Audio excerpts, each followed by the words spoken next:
What's up, Capricorn friends? How's it going? Welcome to my channel. I am the Intuitive Teacup, and I am so thrilled to have all you newbies as well as you subscribers back for round 2 or round 3 or wherever you're at. Thank you so much for your love and support thus far. I know Capricorn's been crushing it on giving me some love and support and viewing the videos, and I just want to say I appreciate you. Cross watchers are also welcome here on this Capricorn video here today. So we're going to do a fun little tarot read for the upcoming Scorpio moon, which is going to be on May 18th. And so this full moon is, as all full moons are going to be about releasing, right? But essentially with Scorpio, it's the death card in tarot, right? Which is frequently not a literal death, but it does speak about transforming, transformation, regeneration, rebirth. So we are going to do a spread for all you Capricorns out there and see what is it that during this full moon you need to focus your energy on, not only releasing, but transforming, making room for new things to come in for the better, right? Essentially cutting off things that aren't growing. So in that sense, that are dead, right? Death, right? So Scorpio is an emotive sign, right? It's one of the water signs. And what I've been saying in the other videos is that Scorpio is an interesting energy to deal with because while they have this great well, this great depth of emotion, of the water signs, they're the least expressive of that. They are frequently, I don't want to say unfairly labeled, but frequently seen as being very secretive. You know, doing things in a way where they don't wear their heart on their sleeve. You don't always know what they're thinking.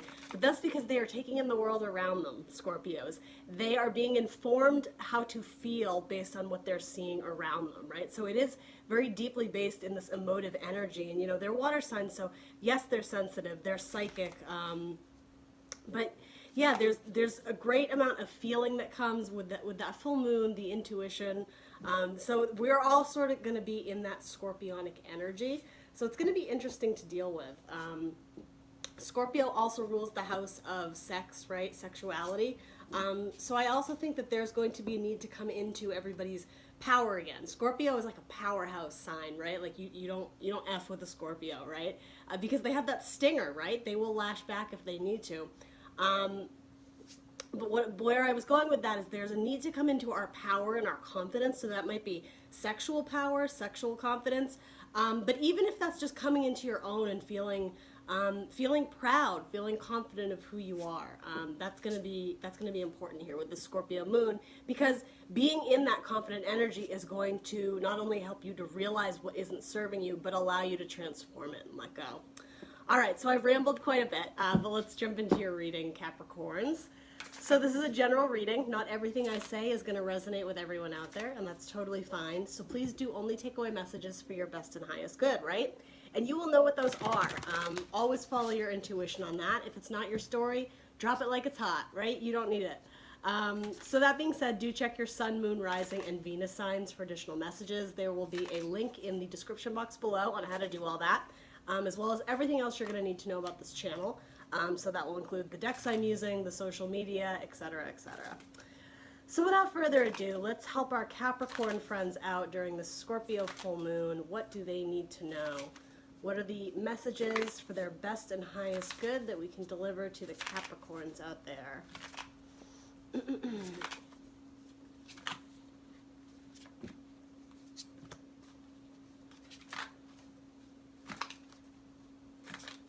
Anything else for Capricorn? Yes. Okay. Beautiful. All right, Capricorn. So this is the U section. What's coming up in the U section is the Empress. We're using Zombie Tarot, which I felt was very appropriate for the Scorpio full moon, life, death, rebirth, zombies. You get it. All right. So the Empress is a good card to have. The Empress is Mother Earth, right? It's Taurus energy. It can also be Libra energy. But, you know, Capricorn being an earth sign, it's good to see that you have, you know, the Mother Nature, Mother Earth card coming up here. The Empress is very nurturing, right? She knows her value. She knows her self-worth. She does the work, right? Whether it's spiritually, whether it's physically in her life, she's had to grow and create things, right? She's frequently shown pregnant, so growing a child, a baby inside her. But it doesn't necessarily have to be the literal pregnancy, right? It speaks about creativity, creation, putting things out into the world. Very nurturing, very gentle energy. And powerful in her own right too, right? She's the companion of the emperor. So whether you're male or female Capricorn, yeah, you're in your power, I want to say there.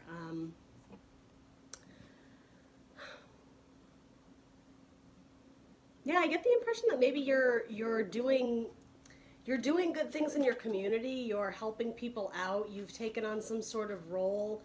Um, if it's not like a leadership role, it's going the extra mile to make someone's day a little better, a little bit brighter. Um, Someone who maybe isn't as fortunate as you're putting in your efforts, and you're not doing it for any other reason other than the kindness out of your own heart. Yeah, it's actually really cool, Capricorn. So what else can we get on this Empress card? What else do we need to know about Capricorn's energy here? That one wanted to come out. Okay, so we have the Page of Pentacles in reverse. I'm going to show you. She looks just like Elsa, right, in Frozen? This is called the Tarot de la Nuit deck. Tarot of the Night. All right. So Page of Pentacles, which is an interesting energy to be matched with this Empress. I feel like she's supposed to look like Elsa, right? With the snowflakes there, right? When did this deck come out? I'm going to have to look into that. Okay. Page of Pentacles. So pages are similar to aces. They have a base or a foundation of knowledge in that element, right? Whatever skill that is. So fire, wands, swords, cups. Pentacles, though, speaks of work, the body, the home, building a family.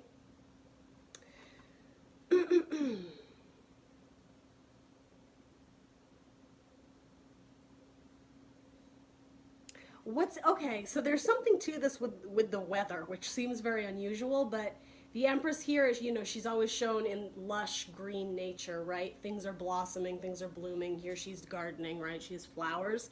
There is something to the idea that you had to wait to pursue some project, something. I don't know if it's like this community service thing, if that lands for any of you, but some project, it's involving like other people. It's showing like kind of your caring, nurturing side. So if it's at work, if it's something with your family, maybe you were or are waiting for the change of season. I know, where I am in Southern California, it's nice out, it's feeling like spring into summer weather almost. But there was something about this Page of Pentacles. You were excited to work on a project or do something, but you had to wait until the weather changed.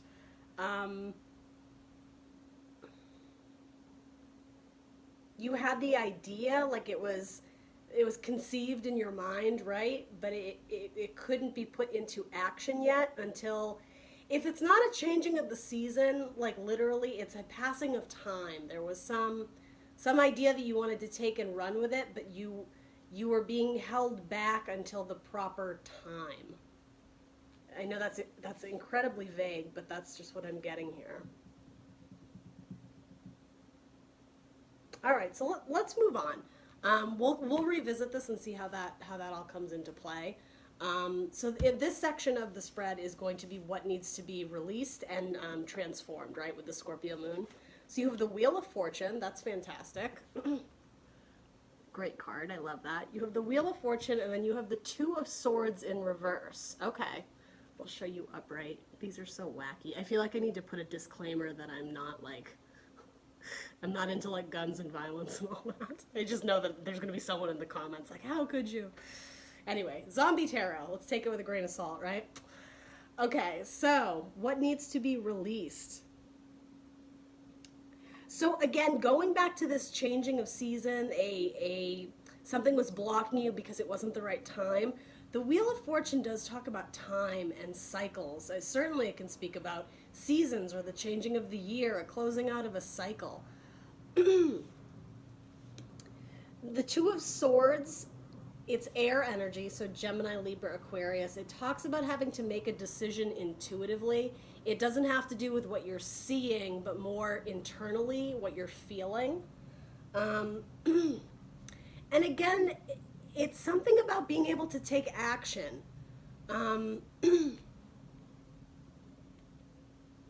I think maybe whatever the project was, I think you would have liked to do it in, I'm just saying colder weather. I don't know why that's coming up with like the Ice Queen, the Ice Princess, but there's something to it. So if it's not weather specific, and I'm sure for a lot of you it won't be, it might be season specific, or I don't know, going back to school, or waiting until, I don't know, if it's something age specific, you have to wait till this date because it says on your license, or do you know what I'm saying? There's something date specific about you being able to do some sort of project, or some sort of task, or visit and see someone you haven't seen in a while.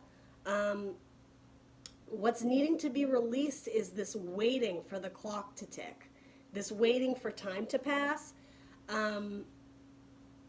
So yeah, I think maybe there was sort of perhaps an impatience, Capricorn, and because you are kind of a worker bee, you like to get shit done and check things off your list. There's a sense of pride and an accomplishment that comes with that. I'm just getting, though, that the wheel was stuck, and I think that you were trying to figure out alternative ways to make time speed up, to make things go faster, to progress things, and make them come in quicker, or allow yourself to achieve what you want to achieve faster. But it's kind of like with the Wheel of Fortune, it's up to luck, it's up to fate, it's up to destiny. So there is something about releasing control. So with the Two of Swords, there's often this analogy of if you're holding two swords and you're thinking about making a decision, right? You're left or right, this or that, whatever the decision is. That's what this represents: ideas, swords in the mind. They're crossed in front of you, right? So sometimes it can be being defensive and again, not letting go of the fight. If there is a need to give in and kind of surrender to time, surrender to fate, surrender to the Wheel of Fortune, to destiny. At some point, metaphorically, you have these heavy swords you're holding. How long, Capricorn, can you possibly hold those up without being exhausted, right? There's a need to drop the weight, to drop the baggage. And by that, it's like, let the cards fall where they will, no pun intended here. But it's something that you can't rush. You need to drop your armor, drop your defense, drop this kind of going to war mentality of, I don't know, I'm just picturing someone with a sword, like they're ready to slash out the competition. They're ready to slash this because they want to get to the prize faster. That's what this could be. Whatever this is, it's going to come in for you when it's meant to come in for you. This could even be it, like the dating relationship. Like, again, if there's some sort of seasonal thing, if you're waiting for someone to come back into town, you're waiting for someone to come visit you on a vacation. And I'm not necessarily saying it has to be romantic or whatever, but there's a lot of different scenarios here. But you're trying to speed up time. You're trying to fast forward, but it's almost like by doing that, you're skipping important steps and lessons. Swords can also speak about lessons, right? Knowledge, important ideas. You're blocking yourself off from potentially important things that are actually right in front of you. So yeah, and what needs to be released is this go, go, go mentality, right? Like the spinning of a wheel, this progression forward you so badly want. Like you're holding up a chainsaw and a gun to get to that prize. It's like, relax, Capricorn, like it's coming in. Even with this, it's sort of like you're trying to manifest those magical powers, right? Whatever you're into, right? Maybe you're an earth angel type witch or something, right? It's like you're trying to conjure it and bring it in faster, but ultimately, like, again, it's up to the universe, it's up to destiny. So, I mean, absolutely manifest, be in a good headspace where you are willing to accept things into your life, let the universe know that you're welcoming things in. But you also need to be humble, Capricorn, in that the universe will bring it into you when it's supposed to, and universe knows that you don't. So there, again, the release, there's a need to let go of trying to like be, I don't mean play God literally, but again, speed up the clocks, play Father Time. Like, there's something to that. There's something about timing. I know I feel like I've kind of beat a dead horse there, but you guys get what I'm saying. I do want to pull one clarifier on it, because I'm curious. I want to know if we can learn anything else from this. So what is Capricorn missing out on because they're so determined to speed up the clocks here? What do they need to focus on instead? If they release this obsession with time, or the goal, the end goal. What is it that they should be focusing on instead? You know, that's probably going to come up in your guidance. That's the next section we're doing. But what are they not seeing here? What is Capricorn missing? Is there anything we need to know here? The Four of Cups in reverse. Okay.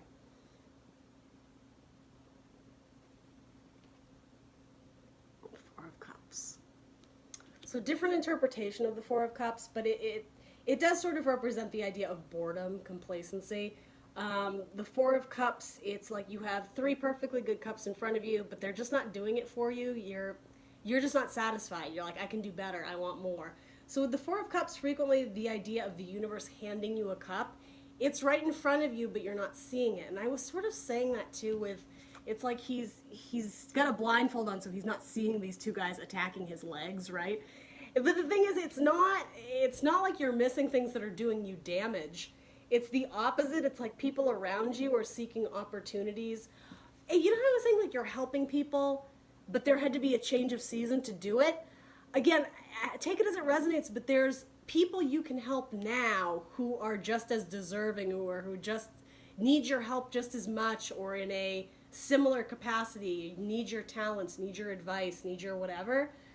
That's around you, but you're missing it because you're so focused on something in the future, on some other goal or plan or person or destination. That yeah, you're missing it. You're missing the signals that are right in front of you, Capricorn, that could potentially offer you emotional happiness, right? Cups speak about love, about our emotions. Yeah, you're not seeing the full picture. So then in the advice or guidance, the Ace of Swords. So that's in the upright. It did come out in the reverse. So that speaks to me very much about, it's not about the new beginning. It's not about the new destination. Focus on the now. It's like, stick your sword in the ground and look around you. Look at where your 2 feet are planted in the earth. This is Taurus season, right? Another earth sign. Taurus are also workers. It's about looking at what's around you, what's the tangible, not focusing on the future, not focusing on destiny, not focusing on what's to come. It's focusing on the now. Because, yeah, it's like you're projecting in the future and there isn't clarity there because we're not there yet. It's bringing you back to the now, and it's being clarified by the King of Cups. Because there's emotional fulfillment, there's emotional happiness, there's love right here, Capricorn. There's something that is going to make you happy.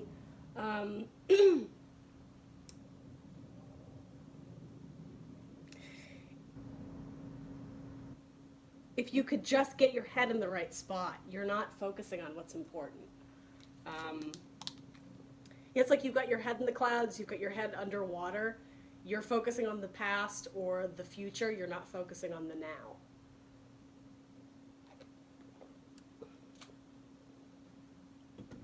All right, so bottom of your deck, I will say, I haven't been doing bottom of the deck cards, but you have the Three of Cups. So celebration, happiness, enjoying your friends, enjoying your family. You could be going out, celebrating at someone's wedding. Maybe there's a wedding in your family, or your best friend's getting married. Focus on the now. Focus on the enjoyment. Stop worrying potentially or projecting into the future. Because, yeah, it's like the Wheel of Fortune it's not your job to move that forward. It's up to the gods, it's up to the universe, it's up to spirit, whatever you believe in. Things are going to come into you when they're supposed to, Capricorn. You just got to do you, right? And there is something about seeing the good, the happiness, and the situations around you, okay?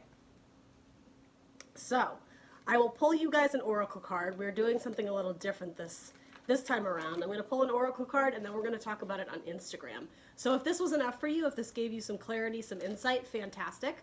I will be back next week with some career readings as well as readings on love. But yeah, if you're interested in this oracle card, we're going to pull it here, and then we are going to talk about it on Instagram. So check out the social media channels. I am the Intuitive Teacup on Facebook and Instagram.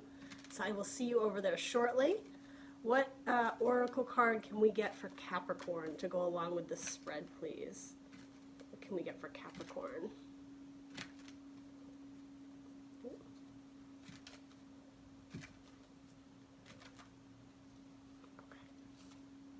Silver box. very mysterious. All right, cool. So let's talk about this over on Instagram. Check out the Intuitive Teacup. Please do like, share, subscribe, Capricorn. And other than that, thank you so much for joining me today. And I will catch you next time. Bye.